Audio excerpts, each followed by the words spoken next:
नेमकं विकास लवांडेंना अटक केलेली आहे? तुमचं काय नेमकं पोलिसांशी बोलणं झालं? शाब्दिक चकमक देखील सुरू होती. नाही, लोकशाही कशी असते आम्ही आता सध्या पाहतोय. माझ्या माहितीप्रमाणे पोलीस यंत्रणा पूर्णपणाने सत्तेमध्ये असलेल्या लोकांच्या माध्यमातून काम करते हे सिद्ध झालेलं आहे. 2 घटना घडल्या. एक विकास लवांडेंना शाही फेक झाली.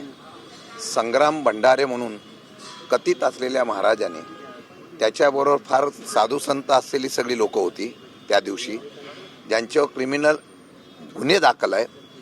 त्यांची तक्रार झालेली असताना, त्यांच्यावर तक्रार केलेली असताना सुद्धा त्यांना अद्यापही अटक होत नाही. आणि दुसऱ्या बाजूला सनातन लोकांनी वारकरी पंथामध्ये घुसखोरी केली याचा उल्लेख केला म्हणून व्यक्ती स्वातंत्र्य आणि लोकांच्या असलेल्या स्वातंत्र्याला गदा आणण्याचा प्रयत्न वाघोली पोलीस स्टेशनमध्ये पाहायला मिळाला. त्या आमच्या सहकार्याला अटक करण्याचा निर्णय घेतला. एक तर त्याला नोटीस नाही, एक तर कुठल्याही प्रकारे कोर्टाच्या दारातून त्याला उचलून आणलं. जसं काय तो मोठे क्रिमिनल आहेत, गुन्हेगार आहे, अशा पद्धतीने पोलिसांनी केलेला आहे. आम्ही दोघंही, मी आणि रोहितजी, इथं आम्ही आलेलो आहोत. न्याय हक्कासाठी, कार्यकर्त्याच्यासाठी आम्ही इथं भांडण्याचा प्रयत्न केला, म्हणणं मांडण्याचा प्रयत्न केला. 2 विषय आमचे फक्त एवढेच आहे की आज जसा निर्णय जर आपण न्याय विकास लवांडेला लावला, त्याचप्रमाणे या महाराष्ट्रामध्ये छत्रपती शिवाजी महाराज, महात्मा ज्योतिबा फुले, अनेक अशा महापुरुषांच्या बद्दल ज्यांनी अशा प्रकारचं वक्तृत्व केलेलं आहे, त्या वक्तव्याबद्दल तुम्ही कारवाई काय करणार हे आम्ही गायकवाड साहेबांना विचारलं.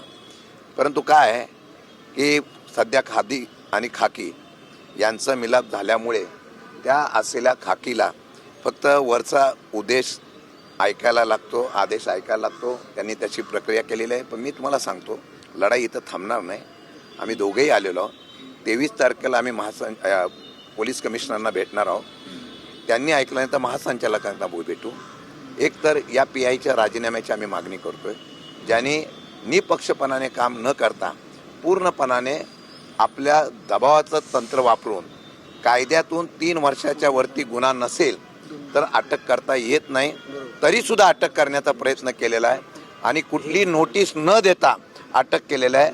आम्ही आता आमचा FIR जो दाखल करणार आहोत तो PI गायकवाडावर दाखल करणार आहोत. त्यांनी ज्या पद्धतीने, चुकीच्या पद्धतीने कारवाई केली आहे, आम्ही कोर्टात न्याय मागू. कोर्टाने याच्यावर कारवाई करावी अशा प्रकारची मागणी तर करूच. परंतु या संदर्भामध्ये न्याय मिळाला नाही तर आम्ही आंदोलनाची भूमिका 100% शिंदे साहेब, 8 मे रोजी एक गुन्हा दाखल होता. त्यांनी अंतरिम जामिनासाठी अर्ज केला. त्यावेळेस 20 तारखेपर्यंत जामीन लवांडे यांना देण्यात आला होता. पण काल ज्यावेळेस त्यांनी पुन्हा जामिनासाठी अर्ज केला त्यावेळेस आधीचे जे गुन्हे होते ते मेन्शन करणं गरजेचं होतं. त्यांनी ते गुन्हे मेन्शन केले नाहीत म्हणून त्यांचा जामीन अर्ज फेटाळला आणि म्हणून पोलिसांना अटक करावी लागते. हेच कारण हे पोलिसांचं पूर्णप्रमाणे षडयंत्र आहे. विकास लवांडेवर एकही गुन्हा नाही. ज्यांच्यावर गुन्हे आहेत त्यांना अटक केलेली नाही. ज्यांनी शाही फेक केली त्यांना अटक केलेली नाही. आणि त्याचबरोबर आत्तासुद्धा आमच्या लोकांनी इथे निवेदन दिलेलं आहे. त्या निवेदनामध्ये आम्ही सांगितलेलं आहे की ज्यांनी अशा प्रकारचा अपमान केला आहे, तुम्ही जो नियम विकास लवांडेंना लावलेला आहे तोच नियम त्या ठिकाणी त्यांना लावून कारवाई करावी अशी मागणी केली. दुर्दैवाने केली नाही. मी तुम्हाला एवढंच सांगतो, पोलीस यंत्रणा पूर्णपणाने राज्य सरकारच्या काही लोकांच्या अधिपत्याखाली काम करत आहे. 100% लोकशाहीतून विरोधाने कुठल्याही प्रकारचा आवाज उठवू नये अशा प्रकारचा तिथे प्रयत्न होतोय. म्हणूनच या ठिकाणी लोकांचा आणि युवकांचा उद्रेक होतोय. येत्या कालावधीमध्ये हे फार दिवस चालत नाही. एकदा उठाव हा 100% होतो. तुम्ही म्हणताय की PI वर गुन्हा दाखल करण्याची मागणी करू, पण PIचे जे आदेश देणारे आहेत ते CP आहे. CPच्या विरोधात तुम्ही आम्ही CPना वेळ मागितलेला. 23 तारखेला CPवर आम्ही भेटायला विरोधात कोर्टात आम्ही जाणार. आम्ही यांच्या विरोधात जाणार म्हणजे जाणार. असं आहे की लोकशाही काही मेलेली नाही ना. कोणी पोलिसांचा यंत्रणेचा वापर करून कोणालाही उचलतील, कोणालाही कारवाई करतील आणि आम्ही थंड बसायचं. कार्यकर्ता आम्ही मरून देत नाही. आम्ही त्याच्या विरुद्ध आवाज उठवणार. नाही झालं तर आंदोलन 100% होणार. एक मुद्दा असा आहे, तुम्ही म्हणताय की लवांडेंवरती गुन्हा दाखल नाहीये. मला वाटतं की तुम्ही थोडीशी चुकीची माहिती तुमच्यापर्यंत आली आहे. पंढरपूरला एक गुन्हा दाखल होता लवांडे यांच्या विरोधात. अजून हेच वारकरी संप्रदायाच्या विरोधात जे त्यांनी असं कथित वक्तव्य केलं म्हणून तो अर्ज होता. ती माहिती कोर्टात, अशी काही माहिती आहे का? फक्त मला एक सांगावं, त्यांनी खोट्या गुन्ह्याची माहिती त्यांनी दिली साहेब. तो गुन्हा आपला एक मिनिट, त्यांनी कुठल्या प्रकारचा गुन्हा केला? गुन्हेगार कशाला म्हणतात? नाही, जो FIR क्रिमिनल होती. असेल, हा, बरोबर. तो काय असेल, खोटे गुन्हे दाखवलेले आहेत. खोटे गुन्हे दाखवून त्या ठिकाणी पोलिसांनी आणि पीपीने सुद्धा खोटे गुन्हे दाखवले की यांच्यावर हा गुन्हे दाखल आहेत. कोर्टाच्या समोर सुद्धा खोटी माहिती दिलेली आहे, हे आम्हाला कळलेलं आहे. म्हणजे प्री प्लॅन चाललेला आहे. लोकशाहीमध्ये या लोकांना विरोधच करू नये अशा प्रकारचा प्रयत्न सुरू आहे. राजकीय दबाव या सगळ्यामध्ये लवंडेवरती होता, त्यांच्यावरती हल्ला झाला, दुसरीकडे त्यांनाच गुन्हा दाखल करून त्यांच्यावर अटकेची कारवाई होती. काय वाटतं? अरे हेच आहे, लोकशाही सध्या राहिली नाही. देशात राज्यात हुकुमशाही चालू आहे. आम्ही म्हणून तसं विरोधकाचा आवाज द्यायला. त्यामुळे तुम्ही प्रश्न विचारला, लवांड्याची अडचण काय झाले? त्यांनी फक्त वर्माव बोट ठेवलं आणि वारकरी संप्रदायाचा, महाराष्ट्राचा जो वारकरी संप्रदाय आहे त्याच्यामध्ये काही लोक ज्या पद्धतीने ते हस्तगत करण्याचा आणि घुसखोरी करण्याचा प्रयत्न करतात, त्याच्यावर आवाज उठवला म्हणून एक गुन्हा दाखल होतो. आणि मग लवांडे हे निमित्त आहे. वारकरी संप्रदायाच्या विचारावर ज्या वेळेला आवाज उठवण्याचा प्रयत्न केला जातो त्या लवांडे निमित्त आहे. असं कोणी करू नये, आम्ही घुसखोरी करत राहू अशा प्रकारचा संदेश देण्यासाठी ही कारवाई झाली. शिंदे साहेब, अलीकडे खरं तर हा वाद जुना आहे, म्हणजे आज नाही. घुसखोरीचा आरोप खूप जुना आहे पुरोगामी कार्यकर्त्यांकडून होणारा, सातत्याने ते. पण अलीकडे तो समोर आलाय तो पवार साहेबांच्या एका लेखामुळे, दिल्लीत झालेल्या कार्यक्रमातील स्मरणिकेतील लेखामुळे. त्यानंतर लवांडे जास्त आक्रमक झाले, पण लवांडेवरून डायरेक्ट अटकेची कारवाई होते. ज्यांच्यावर शाईफेक होते ते अजून मोकाट आहेत. मग आता पवार साहेबांनी लेख लिहिलाय, मग सरकार हे पवार साहेबांवर कारवाई करणार का? कारवाई करून दे, मग बघू. लवांडेवर कारवाई झाली तर आम्ही इथपर्यंत आलोय. अजून ते लवांडेचा कारवाईचं आम्ही सोडलेलं नाही. अजूनही आम्ही आवाज सीपींना भेटणार, सीपींवर मोर्चा काढू. तिथून न्याय नाही भेटला तर महासंचालकांना भेटू. महासंचालकांना भेटून नाही न्यायव्यवस्था भेटली तर मग दुसरी न्यायव्यवस्था काय, त्याच्याकडे न्याय मागू. फडणवीसांकडे जाणार का? गृहमंत्री आहेत, गृह खाते त्यांच्याकडे आहे. मुळात गेल्या अनेक दिवसांपासून हा मुद्दा सगळा चालू आहे. तुम्ही फडणवीसांकडे जाणार का? गृह खाते काय करावं? कारवाई करू नये मग का कारवाई करावी कारवाई म्हणून? करावी. असंच राज्य चालवावं म्हणून सांगायचं? आता ते तुम्ही विरोधक आहेत, तुम्ही त्यांना काही आम्ही सांगायला फडणवीसांकडे जायची गरज नाही ना. आम्ही रस्ते उतरू ना. शिंदे साहेब, दुसरा प्रश्न आहे. नवी मुंबईमध्ये जे पोलीस आयुक्त आहेत आणि इतर वरिष्ठ अधिकारी अनेक वर्षापासून एकाच ठिकाणी ठाण मांडून आहे. आता तो इथला प्रश्न इथं विचारू, तिकडचा तिकडे काय विचारू? भंडारे असं म्हणतात की वारकरी संप्रदायाने कायदेशीर पद्धतीने विकास लवंडेचं तोंड आता काळं केलंय. ही कायदेशीर प्रक्रिया असेल तर सरकारने आम्हाला सूट द्यावी. मग संग्राम भंडारेचं पण तोंड कसं काळं करायचं ते पण आम्हाला येतो. फक्त आम्हालाच कायदा येतो आणि त्यांना कायदा नाही. माझं गृहमंत्र्यांना, मुख्यमंत्र्यांना आणि सर्वांना मागे पण मी सांगितलेलं आहे, जर तशी आम्हाला पण सूट दिली तर आम्ही पण आमची ताकद विरोधकांची काय दाखवू शकतो. आम्हाला सुद्धा कायदा हातात घेऊ शकतो आम्ही. आम्ही कायद्याने चालतो, लोकशाही विश्वास ठेवतो. आजही संग्राम भंडारेवर कारवाई होत नाही, दुर्दैव आहे. आणि वारकरी संप्रदायामध्ये दादागिरी करणारे वारकरी निर्माण झाले, हेच महाराष्ट्राचं दुर्दैव आहे. आम्ही त्याच्यावर बोट ठेवतो. आणि जर असं वाटत असेल पोलिसांना, सरकारला, तर आमचं आव्हान आहे, एक दिवस मोकळीक द्यावी. त्यांनी यावं समोर, आम्ही येतो समोर. कोण कोणाचं काळं करतोय तोंड ते बघून आपण. एक फक्त राजकीय प्रश्न. कशी आता कायदेशीर तर तुम्हाला मिळालं, काय जे दिसतंय समोर आहे, सांगायची गरज नाही. मग रस्त्यावरची लढाई कशी लढणार तुम्ही? लोकशाहीमध्ये न्याय मागायला लागतो ना. कोकरत पार्टी अशीच जन्माला आली नाही, विरोधातूनच जन्माला येते. लोकांचा विरोध एवढ्यासाठी आला की देशाच्या मोठ्या पार्टीच्या विरोधामध्ये एवढ्या मोठ्या संघांमध्ये युवक उभे राहत आहेत. आम्हाला फक्त एवढंच करावं लागेल. सुरुवात आम्ही पेटवायचं काम, वाद पेटवायचं काम करू. तो लावा होईल एवढी आम्हाला अपेक्षा आहे. 2029 लांब नाही. आणि ज्यावेळेला 2029ला बदल होईल त्यावेळेला ज्या ज्या लोकांनी अशा प्रकारचं हे केलेलं आहे त्यांचा सुद्धा हिशोब ठेवू आम्ही. काँग्रेसवाल्यांचं खातं बंद करण्यात आलेलं आहे. बंद केलं त्यांचं.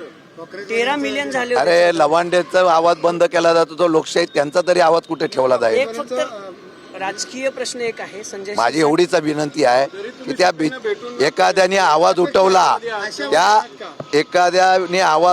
त्या दीपक रावांना सुद्धा अटक होऊ नये, त्याच्यावर कुठेतरी कारवाई होऊ नये, एवढीच आमची त्याच्यावर अपेक्षा आहे. तुमचे काही आमदार आणि काही नेते शिवसेनेच्या संपर्कात आहेत असं आमचे नाही हो, आमचे नाही. हो, राष्ट्रवादी काँग्रेस शरदचंद्र. काल बैठक झाली, तुम्ही काही काळजी करू नका. आम्ही आहे तिथं मजबूत आहोत आणि 2029ला आम्ही सत्तेवर येऊ.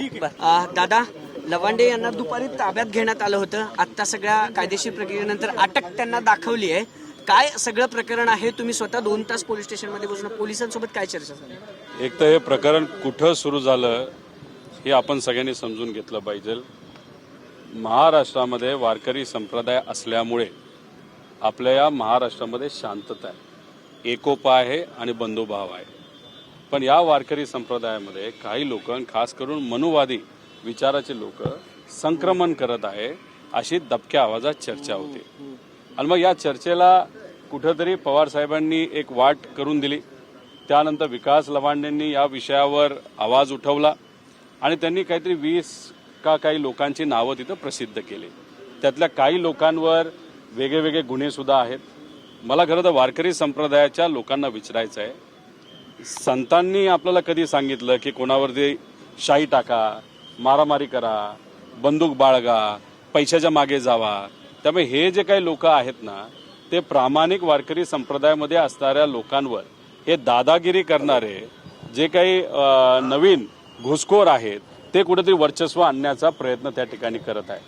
मग काही दिवसांपूर्वी विकास लवांडेंवर तिथं शाई टाकण्यात आली. आम्ही सर्वजण गेलो होतो, कारण का शशिकांत शिंदे साहेब आमचे जे अध्यक्ष आहेत त्यांनी आम्हाला सांगितलंय की कुठल्याही कार्यकर्त्यावर अन्याय होत असेल तर त्या कार्यकर्त्याच्या पाठीमागे भक्कमपणे उभा राहायचं. आणि मग तिथं आम्ही गेल्यानंतर आम्ही काय सांगितलं होतं पोलीस अधिकाऱ्यांना की तिथं बंदूक दाखवण्यात आली, पिस्तूल दाखवण्यात आलं. त्यामुळे FIR जर तुम्ही करत असाल, आम्ही जे म्हणत आहोत तो पूर्णपणे जसं आहे पक्षपात न करता आम्ही म्हणतो तसं करा, हे वस्तुस्थिती आहे. पण त्याच्यामध्ये महत्त्वाचे जे गुन्हे आहेत ते बाजूला त्या ठिकाणी ठेवण्यात आले आणि छोटे मोठे गुन्हे त्यात टाकण्यात आले. आणि मग आता हा गुन्हा एका महिलेने विकास लवांडेंच्या विरोधात त्या ठिकाणी FIR केली. या आहेत कार्यकर्त्या, नाहीतर काही फॉलोअर आपण ज्याला म्हणतो, त्या भंडारिका ज्याच्या कुणी असतील त्यांचं. आणि मग त्यांचा गुन्हा दाखल झाल्यानंतर FIR केल्यानंतर त्याच्यामध्ये जर आपण कलम बघितले ते फार कडक कलम त्याच्यामध्ये टाकण्यात आलेले. आणि मग या अनुषंगाने काल अटकपूर्व जामीनसाठी जेव्हा विकास लवांडेंचे जे वकील आहेत ते तिथं गेले होते, तेव्हा पब्लिक प्रॉसिक्युटर म्हणजे सरकारचा जो वकील आहे त्यांनी एकतर आमच्या वकिलांनी जे काही छोटे मोठे गुन्हे खरे खोटे याबद्दलची सगळी माहिती ही तिथं असणाऱ्या कोर्टामध्ये जजच्या समोर तिथं दिली होती. आता राहिला प्रश्न तिथला पब्लिक प्रॉसिक्युटर, त्यांनी खोटं काहीतरी सांगितलं की त्यांच्यावर हा गुन्हा आहे आणि तो इथं नमूद नाही केला, अक्षरशः खोटं बोलला होता. आणि मग त्यानंतर मग कोर्टाने आजची तारीख दिली. आजची तारीख दिल्यानंतर विकास लवांडे हे स्वतः वकिलांबरोबर तिथं कोर्टामध्ये गेले असता तिथं पोलिसांनी अटकपूर्व जामीनची चर्चा होण्यापूर्वीच त्यांना ताब्यात घेतलं. त्यांना नोटीस दिली गेली नव्हती, त्यांना कुठेही काय सांगण्यात आलं नव्हतं. आणि मग तिथून त्यांना इथं आणलं आणि इथं सुद्धा स्टेटमेंट घेतलं. आणि मग स्टेटमेंट घेतलं, सगळं झाल्यानंतर मग त्यांना नोटीस दिली. म्हणजे हे जे काही प्रोसिजर असते त्या प्रोसिजर विरोधात आहे. त्याच्याचबरोबर जेव्हा कोर्टामध्ये चर्चा सुरू झाली तेव्हा पब्लिक प्रॉसिक्युटर गव्हर्नमेंटचा वकील तिथं आला नाही. 5 वेळा जजली तिथं नाव घेतलं. आणि मग जेव्हा बाहेर ही सगळी चर्चा चालू होती, पब्लिक प्रॉसिक्युटर नाही तर सरकारी जो वकील आहे त्यांनी पोलिसांना फोन केलं, मी काय गेलो नाही कोर्टामध्ये, आता उद्याची तारीख पडली, तुम्ही आता त्याला उचला, विकास लवांडेला उचला. आणि मग त्यांना या ठिकाणी आणलं. त्यामुळे टोटली प्रोसेस लॅप्स याच्यामध्ये तिथं झालेला आहे आणि याचा विरोध त्या ठिकाणी आम्ही सर्वजण करतो. जसं शिंदे साहेबांनी सांगितलं त्या पद्धतीने पुढे जाऊन आम्ही सर्वजण लढणार आहोत. पण हे जे काय चाललंय हे चुकीचं आहे. मग इथं वकील अशोक भाऊ जे आहेत आमच्याबरोबर, त्यांनी काय विनंती केली? त्यांनी विनंती केली छत्रपती शिवाजी महाराज, महात्मा फुले, क्रांतीज्योती सावित्रीबाई फुले, डॉक्टर बाबासाहेब आंबेडकर, तसंच तुकोबाराया असतील, त्याच्याचबरोबर आमचे ज्ञानोबा महाराज असतील, यांच्याबद्दल ज्या ज्या लोकांनी जे जे काही आक्षेपार्ह बोललं आहे, कारण का आम्हाला PIनी काय सांगितलं की आम्ही पक्षपात करत नाही. मग आम्ही म्हणलं की ठीक आहे, आम्ही नॉर्मल नागरिक आहोत, महामानव हे आमच्यासारखे देवतासारखे असतात, तर तुम्ही आमची FIR त्या ठिकाणी घ्या. ते म्हणले आम्ही FIR घेऊ शकत नाही. मग तुम्ही एकाला वेगळा नाही आणि दुसऱ्याला वेगळा नाही, हे कितपत योग्य आहे? त्यामुळे पूर्णपणे सरकारी यंत्रणेच्या माध्यमातून पोलीस प्रशासनाच्या मदतीने हा पक्षपात केला जातोय, भेदभाव केला जातोय. आणि अशा पद्धतीने जे बोलणारे कार्यकर्ते त्यांच्यावर कुठेतरी कारवाई होत चाललेली, आवाज दाबण्याचा प्रयत्न केला जातोय, हे निषेधार्ह आहे असं आमचं सगळ्यांचं मत आहे. आर्टिकल 19चं दमन नाही का ही जी आता जी कारवाई आहे, आर्टिकल 19 फ्रीडम ऑफ एक्सप्रेशनचं? 100% ना. मग या सगळ्या गोष्टी खरं तर तुम्ही बघितल्या तर फ्रीडम ऑफ स्पीच म्हणजे आम्हाला जो अधिकार त्या ठिकाणी दिला आहे त्या अधिकाराला कुठेतरी गदा आणण्याचा प्रयत्न तिथं केला गेलाय. मगाशी तुम्ही प्रश्न विचारत असताना एक कुठली तरी सोशल मीडियावर कॉक्रोच जनता पार्टी असं काहीतरी एक सोशल मीडियावर काहीतरी चाललंय, त्यांच्यावर सुद्धा कारवाई त्या ठिकाणी सुरू झाल्या. ते बंद पाडण्याचा प्रयत्न तिथं केला जातोय. आणि जे कोणी संपादक असतील नाही तर जो कोणी माणूस असेल त्याचं जर पूर्णपणे तुम्ही तिथं ऐकलं तो हेच म्हणतोय की जी व्यक्ती बोलायला प्रयत्न करते, व्यक्त होण्याचा प्रयत्न करते, त्यांचा गळा दाबण्याचा प्रयत्न हा सरकारी यंत्रणेच्या मदतीने तिथं केला जातो. दादा, एकीकडे भंडारे मोकाट आहे ज्यांनी शाही फेक केली. सरकारला भीती वाटते कॉक्रोचची? आता गेले किती 30 वर्ष भाजप हा पक्ष असताना आणि गेल्या 20 वर्षामध्ये सोशल मीडियाचं काही प्रमाणात वारं जरा वाढल्यानंतर हे 8.5 कोटीपर्यंतच तिथं 85 लाखापर्यंतच कुठेतरी पोहोचले होते. आणि काँग्रेस जनता पार्टी सामान्य लोकांचा आवाज म्हणजे ते सोशल मीडियाचे ते गेलं कुठेतरी 13 मिलियनपर्यंत. म्हणजे कुठं ना कुठेतरी भाजपला क्रॉस करून ते सुद्धा 6 दिवसात. एका बाजूला आहे 20 वर्ष आणि 6 दिवसात जर पुढे जात असेल तर धावे तर धनणार ना, घाबरणार ना. आणि पहिला जो व्हिडिओ टाकलाय तो कुठेतरी नीटच्या बाबतीतला आहे. म्हणजे सामान्य लोकांचेच प्रश्न ते त्या ठिकाणी मांडतायत. कुठेतरी हे सरकार या सोशल मीडिया अकाउंटला घाबरलंय. आणि एक अभिमानाची गोष्ट आहे की जो सोशल मीडिया अकाउंट चालवणारा माणूस आहे तो मराठी माणूस आहे. म्हणजे दिल्लीसोबत महाराष्ट्र कधी झुकत नाही हे अनेक वेळा दाखवून दिलेलं आहे शिवाजी महाराजांपासून सगळ्यांनी. तर आता ह्याच्यामध्ये सुद्धा एका मराठी माणसानेच हे अकाउंट चालू केलं आणि अख्ख्या भारतात त्या अकाउंटला स्वीकारण्यात आलं. ही फार महत्वाची दादा, एक गोष्ट आहे. राजकीय प्रश्न आहे. तुम्ही SP ऑफिसला एक प्रेस घेतली होती त्यावेळेस तुम्ही सांगितलं होतं की राष्ट्रवादी काँग्रेस म्हणजे अजितदादांचे 20 ते 22 आमदार भाजपसोबत जातील. आता शिरसाटांनी असा दावा केलाय की राष्ट्रवादी काँग्रेसचे आमदार फुटणार. म्हणजे तुमच्या दाव्याला त्यांनी दुजोरा दिलाय. राजकीय हालचाली सुरू आहेत पक्षात असं वाटते त्यांच्या नाही. पक्षात? राष्ट्रवादी कुठली असं सांगितलं का त्यांनी? अजित पवारांचे आमदार फुटणार असं म्हणाले ते. मग बघा आता सत्तेत कोण आहे? आम्ही तर नाही, आम्ही विरोधात आहे. आम्ही विरोधात असताना आम्ही जे काही त्या ठिकाणी बोलतोय त्याच्यावर काही लोक टीका करतायत. आता मित्रपक्षच बोलायला लागल्यानंतर कुठेतरी आम्ही बोलतो ते पुराव्यासकटच बोलतो हे कुठेतरी त्या ठिकाणी सिद्ध होत आहे. उमेश पाटीलांनी तुमचं उल्लेख बारामतीवर आलेलं बाणगुळ असं भाजपच्या वाटेवर आहे, शिंदे गटाच्या वाटेवर आहे. नाही हे बघा काही लोक इकडे जातील, काही लोक तिकडे जातील. त्यामुळे त्याच्याच बरोबर त्यांच्या पक्षातले सुद्धा भाजपमध्ये जातील. बरंच काय होणार आहे. पण भाजप कुठेही हल्ला करत असताना 29च्या आधी करेल ना ते इलेक्शनच्या आधी करेल. शिंदे साहेबांनी थोडीशी घाई केली. ठाण्यात त्यांनी अजितदादांच्या पक्षातल्या काही लोकांना फोडायला सुद्धा तिथं सुरू केलेलं आहे. उमेश पाटील सातत्याने तुमच्यावर टीका करतात. म्हणजे त्यांना त्यांच्यापर्यंत जात नाही का? तो त्यांचा विषय. ते पक्षाचे प्रमुख आहेत, नेते आहेत. आणि मग त्यांनी त्या पक्षाच्या बाबतीत जो कुठला निर्णय घ्यायचा तो त्यांनी त्या ठिकाणी घ्यावा. एक मिनिट. एक विषय असा आहे की मगाशी मी माहिती घेतली की पुणा हे खरं म्हटलं तर शिक्षणाचं माहेरघर आहे आणि वारकरी विचाराचं माहेरघर आहे. तिथं संस्कृती आहे. त्यात पुण्याचा आज क्राईम रेट जो आहे तो प्रचंड वाढलेला आहे. कोयता गँग असेल किंवा दहशत असेल, गुन्हेगारी, अशा वेगवेगळ्या प्रकारच्या झालेल्या घटना बघता नसरापूरची घटना ताजी आहे.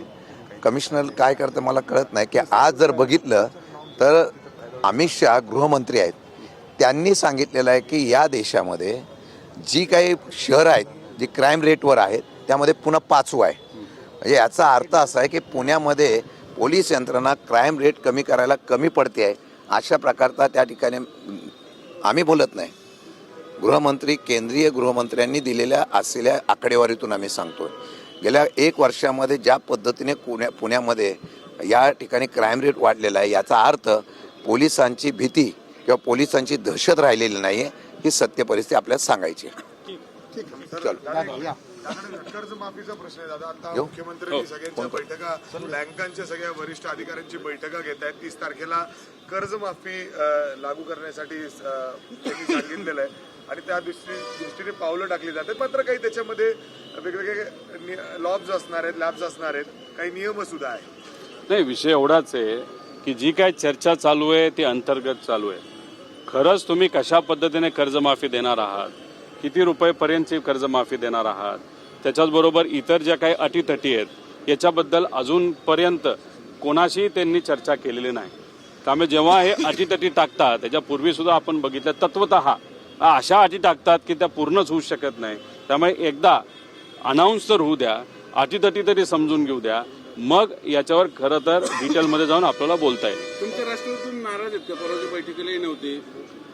एक महत्त्वाचा विषय मगाशी बोलण्याचा राहिला की हे जे आमचे वकील अशोक भाऊ आहेत त्यांनी का FIR करण्यासाठी सांगितलं होतं तर छत्रपती शिवाजी महाराजांबद्दल आणि इतरही महामानवांबद्दल जो अपमान झाला होता, तर यांचा आणि सगळ्यांचा प्रश्न आहे की त्या बाबतीत तुम्ही कुठं FIR करून देत नाही आणि बाकीच्या बाबतीत तुम्ही FIR करता. त्याच्याच बरोबर आमचं मत आहे की हे जे भंडारी आणि अशी काही लोक आहेत, नाही तर काही राजकीय नेते सुद्धा आहेत, जेव्हा महामानवांबद्दल बोललं जातं, संतांबद्दल बोललं जातं, तेव्हा मात्र हे बिळातून बाहेर निघत नाहीत. आणि मग जेव्हा कुठेतरी राजकीय पोळी भाजण्याचा विषय येतो, तेव्हा मात्र बिळातून बाहेर येऊन मोठ्या मोठ्या गप्पा त्या ठिकाणी मारतात. त्यामुळे ह्यांचा जो विचार आहे, ह्यांचं जे काय वारकरी संप्रदायावर असणारा आस्था नाही तर प्रेम आहे, हे कुठेतरी भेगडं आहे असं आपल्याला म्हणावं लागेल. उमेश पाटलांची काय जीभ घसरली का टीका करताना? उमेश पाटलांची जीभ घसरली टीका करताना?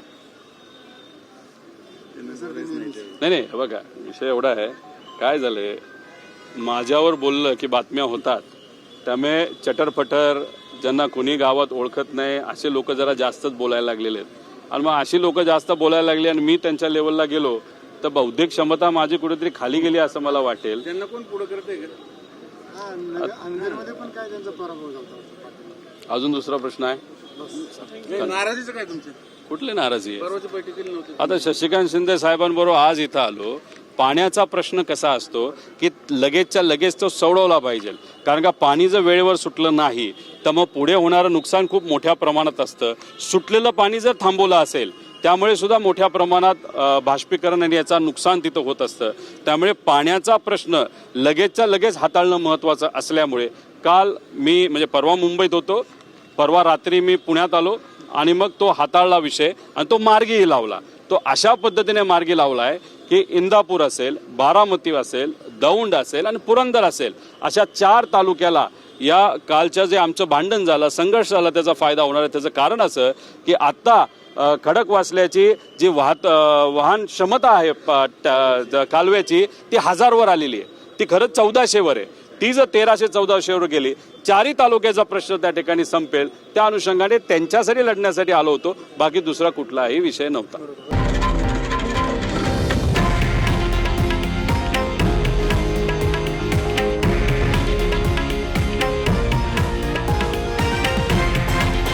हे आहे देशातील नंबर 1 न्यूज नेटवर्क आणि आपण पाहत आहात TV9 मराठी, एकमेव.